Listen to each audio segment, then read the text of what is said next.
kita sendiri sebagai agen asuransi juga seringkali mengatakan hal yang sama gitu. Ya, seperti itu kepada diri kita sendiri.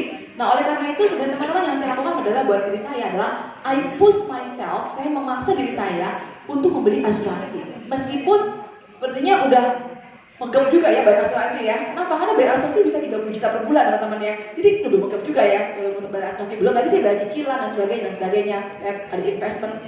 Tapi ya ketika saya klaim, saya yang paling mendapatkan manfaat daripada asuransi ini. Dan ketika saya mendapatkan manfaat dari asuransi ini, itu memberikan pada saya keyakinan. Keyakinan apa? Belief terhadap who I am and what I do.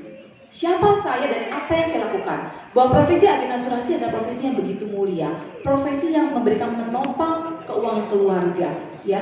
Dan uang asuransi itu terus terang dengan kondisi saya, dokter bilang katanya kan saya sudah dioperasi dan kemudian karena masih stage 2, masih tahap 2 ya, masih stadium 2, itu bisa disembuhkan. Jadi saya nggak pakai kemoterapi teman-teman, nggak ada kemoterapi buat saya dan juga tidak ada radioterapi yang harus saya lakukan ya. Jadi benar-benar setelah itu dokter cuma bilang kamu harus minum obat, tapi obat ini harus kamu maintain seumur hidup dan setiap 3 bulan kamu harus follow up. Jadi akan ada yang namanya periksa darah, periksa USG ke dokter, minta obat dan sebagainya. Dan luar biasanya saya baru ngeh juga.